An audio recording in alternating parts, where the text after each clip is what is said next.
Hello everyone, welcome to Chess with ChessFalcon. Today we'll be going over the initiative, which can be defined as you or your opponent forcing the course of the game according to your will.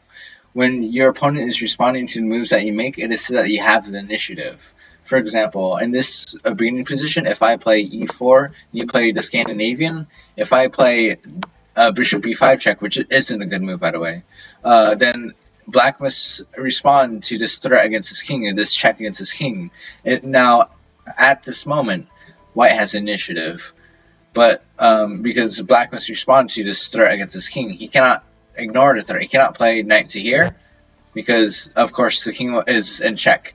And how does Black regain the initiative? He pushes c6 here, and by the way, don't take any of this into credit. Don't quote me on this. This is a bad opening. This is just an example. Anyways, c6 attacks the bishop, and now Black has the initiative. White must respond to this threat against his bishop. He cannot leave it there unless he wants to lose a whole piece. And let's say he goes here. Black can continue gaining the initiative by just pushing his pawns and attacking the bishop. As you can see, the bishop must move unless he wants to be taken. And now Black is making moves that White must respond to. And now with this move, for example, it's just pretty bad for White at the moment, I think. Well, maybe not. Anyways, this is just a weird example. But how do you get the initiative? You must make moves that has a threat attached to it. And that way, if you make a move and your opponent responds to it, then you have the initiative. But the initiative can only last so long. You have to continue making moves that your opponent must respond to. And the initiative may not be an actual threat on the board. It could just be a threat of a threat, for example, and that your opponent has to respond to. Anyways, today we'll be going over a game I played against a very strong opponent. His name is Hades532. I don't know, you might have heard of him on the Chess Academy Discord. This is a classical game that I played against him. Let's start. I played e4. I'm White. I played the e4. He played the e5. I played knight f3. He played knight c6. I played d4. And right now, White has initiative. Whenever the game starts, let's go all the way back. Whenever the game starts, because White has the first move, White is usually the one with the initiative. Oops, not that. White is usually the one with the initiative because he has the first move, and thus he can develop faster. That's why there are gambits, for example, the Latvian gambit, or that's why there are gambits, so that Black can try to regain the initiative, get the initiative right off the bat. And it is basically the opening is a time when you have to develop fast with gain a tempo. Anyways, back to the game. He put knight c6. I played push d4 to Scotch game, or so it seems like he took. I played bishop c4, which is a Scotch gambit, and it may be a bit baffling. White already has a lead in development since he has the first move, so why would he play a gambit? Well, it is because gambits for White usually open up a lot of lines for Black, for him to attack with. And with this move, he is eyeing the f7 square. Threats of knight g5 are in the air, but he has to be a bit careful in this sort of position. For example, d5 is an idea after knight f6, and bishop c5 is another move here. And yeah, it's just interesting. Of course, Hades plays knight f6, which the idea is usually pushes here later on in the game, not immediately though. Don't quote me on that. Anyways, he played knight f6, attacking the pawn. So here he briefly has he could have the initiative if I responded to the threat against my pawn, or I could have the initiative if I push my pawn to attack his knight. If he goes here, then I must respond to. I can respond to the threat against my pawn, or but for example, look. I gain initiative here. He responds to hit my threat by making his own threat against the pawn. So now I have to decide whether or not I want to protect the pawn or just continue developing. For example, castling it might be decent. Knight there, rook to there, pinning the rook. Oh, the knight with the rook. It's interesting, and it's back and forth. But that is not what I played because of if e5, then black pushes d5, and it has a very good position that I've played a couple times, and I do not like playing it. Anyways, on with the game. I played c3. Basically, the idea is he takes there.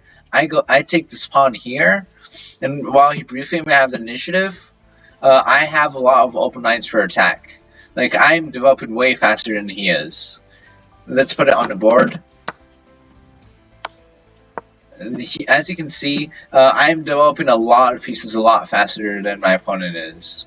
And I have this threat of bishop takes, knight takes, bishop takes f7, king takes f7, then queen to here check, forking the bishop and the rook. The knight. Oh my goodness. So let's say he does some random weird move. I just take here. This is the threat I talked about. If he takes there, then I go here, check, and attack the knight. Anyways, that's just some random variation. Anyways, that's if he decides to take my pawn. But in the game, Hades does not. Instead, he took this pawn. And I was happy to see this. Because, one, this means that I'm developing with a lot of open lines. Now the lines are open for my pieces.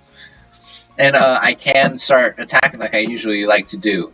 Anyways, Hades pushed to h6, so that I can't put any piece here.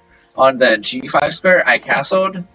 He pushed d6 so he could get the bishop to here or to here. Or to here. And to challenge my bishop. And so I responded by h3. I'd much rather him challenge my bishop than to pin my knight. So here I moved here. Bishop d3.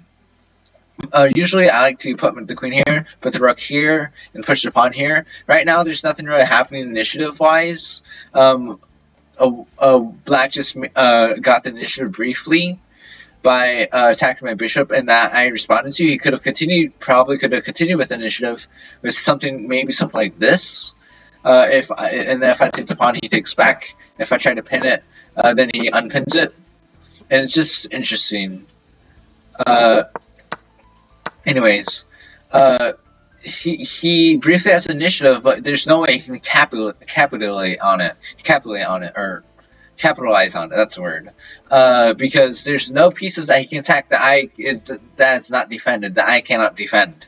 For example, if he tries this, if I wanted to, I could move here, or I could just leave it there and continue developing. For example, bishop e3, or rook e1, or even a3. These are all good moves.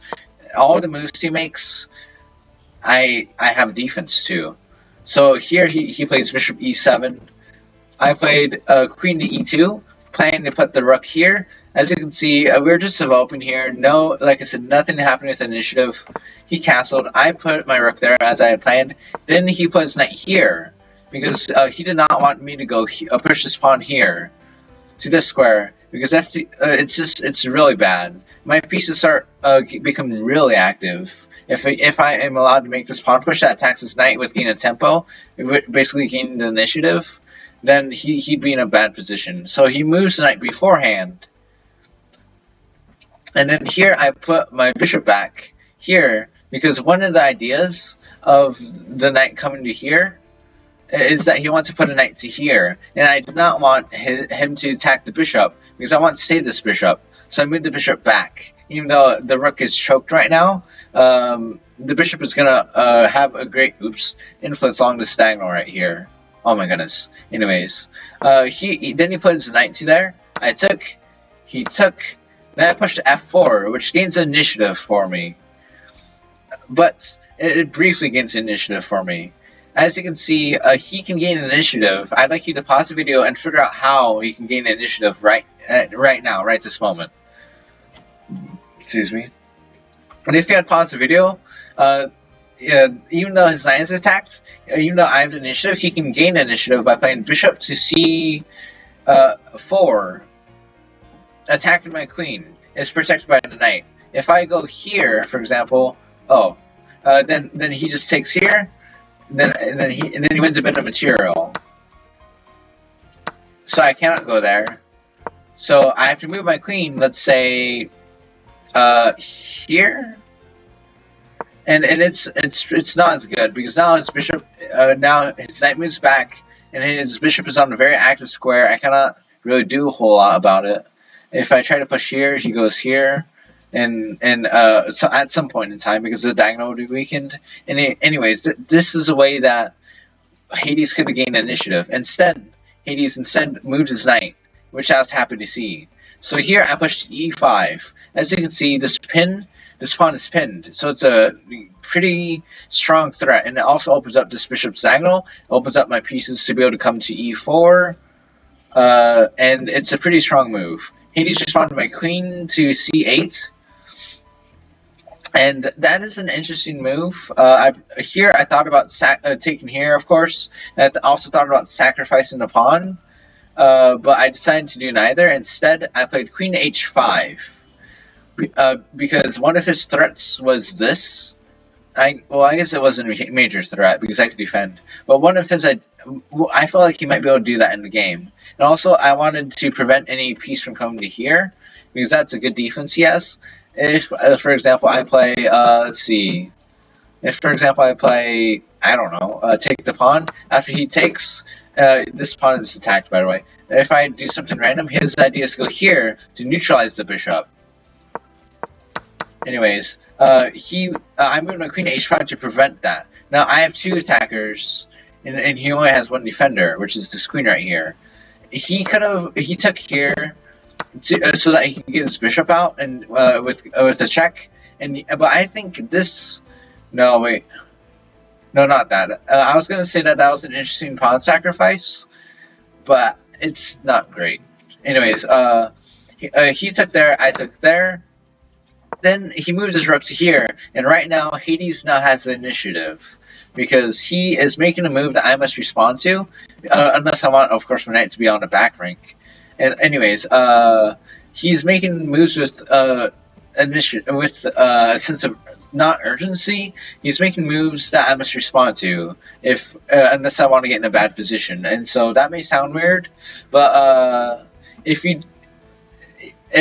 let's say I want to keep this rook. I don't want him to take my rook because then that would put that would put my knight in a bad position, and it's really bad there. It can go back, but it's a waste of a move, and it's really bad.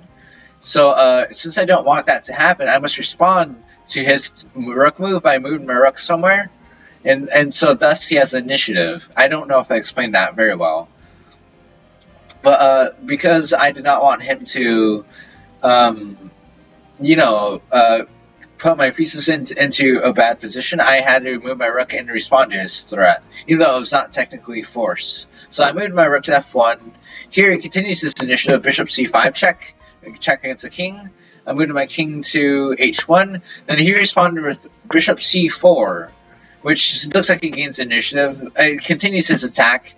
As the rook is attacked, and I cannot go here to defend because he simply takes it. And so where's the rook going? If I go here, he goes here and attacks the rook with his bishop, and then my bishop is really badly placed. So what do I do? And this is a really nice move that I did here. I'd like you to figure out what I did here and pause the video. I'll give you a bit of time.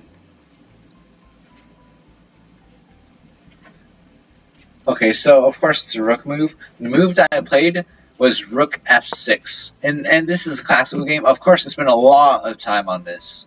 So the idea of rook f6 is that simply I just want to take here if he lets me and get a huge strong attack. And of course, if he takes back, then I can take here, I can take with this, and I just get this very strong attack because of his weakened king position. And this is a really nice sacrifice. I'm very proud of it, and it's really nice. I don't think that there really was a defense he could have done. This might be an idea, or I honestly don't know what he could have done in this exact position. But here, now I'm making a move. Even though it's sacrificing a piece, here I gain the initiative for the rest of the game. Because I start making moves that basically that Hades must basically keep responding to. After rook f6, I took, because I calculated a bit. I did not want his queen to be able to come here to defend, or even like. I did not want his pieces to be able to defend. And also, if I take here, then his knight cannot come back to here to defend. But it does give him a bit of time to go here, for example, if he wanted to. But actually, I don't think that's great. Anyways, I took the pawn because, like I said, then I could take this pawn here, threaten checkmate here, and threaten checkmate there if he puts the bishop back. And so it's a very strong move. And here, Hades was trying to defense. I analyzed this game in voice chat with him and a couple others, and they said that I think that they said the best defense here was what did they say? Oh yeah, it was bishop to here, bishop d3, which stops the bishop from coming here. And if I take here, then he puts his bishop. Then he puts his bishop here, attacking my queen. And then there's no checkmate here, there's no checkmate here. I can check here, but he just simply moves there. And then I have nothing better than a perpetual. And yeah, so that'll be his best defense. But here Hades played queen to e6. And basically he's threatening this check here with his bishop, and he's also threatening to take this, and he's defending at the same time. And it looks like, oh my goodness, if I lose initiative here, right? If I take this pawn, he goes here and defends against this threat. Oh wait, no, he doesn't. Wait. Oh yeah, if I take there, he simply just checks here. Anyways, I saw this and I was like, oh no, what did I do? But then I realized I have a tactic here, and I'd like you to just pause the video and find this tactic real quick. So if you had paused the video, the tactic is bishop h7 check, which is a really good move. If the king takes, he gets mated because he gets checkmated. The bishop is supporting the queen here. Let's just put it on board. He goes here. That's just mate, people. And let's say he goes here. This will also be very devastating for him. Oh wait, yeah, this will also be very devastating for him. Let's see, what do I do here? I think I just go here with the threat of coming here. No, wait, no, I don't go there. His king is under attack. I don't know what to do in this exact position though. I think it says I have a +2 advantage. I don't know. Oh, I just take the bishop and threaten this check here, and it's pretty bad for black. Anyways, yes, I could have taken the bishop, but then he does go there and get my own bishop, for example. Anyways, after bishop h7 check, let's say the king goes here like he did in the game. I'd like you to find the best move to do after that. Like, obviously you have to take this pawn, but what do you take it back with is the question. And as you can see, Hades is under a lot of pressure. I have the initiative. I am making moves that he must respond to. And so I'd like you to find this move that take with the bishop or take with the queen, this pawn. And pause the video, just calculate a few lines. If you had paused the video, then the answer is you take back with the bishop. Because let's say he takes here, it looks like a free piece, right? It's mate in 2. Here, check, and then that's just mate, people. So he cannot take back. But the idea is to, if he takes here, for example, the idea is to go to bishop g5 with a, well, not bishop g5. The idea is to go to bishop f5. Sorry, with a devastating discovered attack, or even here.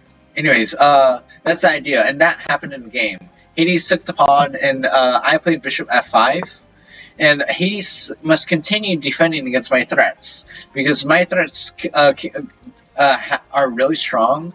I'm threatening to win his queen, and maybe a bit more, with mates coming soon, and so I must respond to that. He played king to g8. As you can see, all the moves in this game my opponent has to respond to. And like in my next move, knight e4, he must respond to. He cannot ignore this threat against his queen. The best move was queen to b2, But he did not play that. Instead, he played queen to e5. Could have won the queen. Wait, no, I couldn't have won the queen with that. Anyways, he is repeatedly responding to my threats, and this is.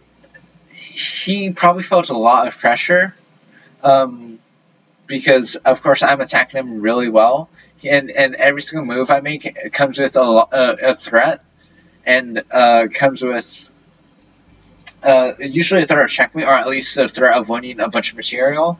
So he must respond to each of these threats. He no longer has initiative, he's on the defending side of the initiative. He's trying to survive my attack.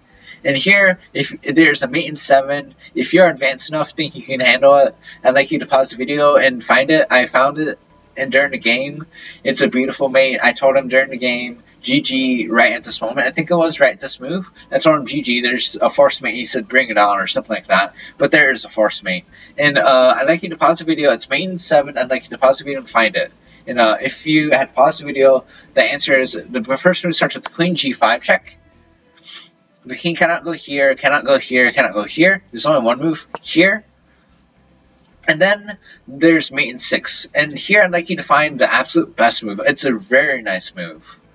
As you can see, the queen is the only one defending this square checkmate. So that's a huge hint. Pause the video like for the 5th time and find it. And if you had done it, the answer is knight to f6. The idea is that it blocks the queen from defending checkmate. So, and he cannot take it because of course he gets checkmated immediately. His only defense is to put the rook here, or to put the bishop here. But then I just take. He takes. Oh, whoops. He goes there. I take with the threat. Still the threat of mate. Oh wait, no, I don't take. I just go here. Oops. Anyways, knight f6, and then if he puts his rook here like he did in the game, there's mate in 3 now. I'd like you to find this beautiful mate. If you had paused the video, I didn't see the pause the video. Oops. Pause the video and try to find this mate in 3. It's a beautiful mate, and if you had paused the video, the mate starts with the bishop g7 check. The king cannot take. He cannot go here because of this bishop here. Of course, he cannot take. So the rook must take. Mate in 2, queen h here. Oh, queen h6. The rook has to defend because the knight's covering both squares. So after here, this is just mate. And this is, I'm very proud of this game, but this is a very good example of initiative in its pure form. As you can see, in the beginning of the middle game, we were fighting a bit for the initiative, but then I played a couple of strong moves that Hades had to respond to. It all started with the rook f6 move. And how do you train the initiative? I would say that there is no way to really train your feeling on initiative, on like what the initiative is and how to gain it. I would say that it's a very vital part of an attack. So if you want to get better with the initiative, then I guess you just have to learn how to attack better. Practice attacking. You have to play moves, forcing moves that your opponent has to respond to, and that is the initiative. And that is, yeah, that is the initiative. And I hope you liked this video. Please leave a like and comment if you liked it, and subscribe if you haven't yet. And thank you for watching.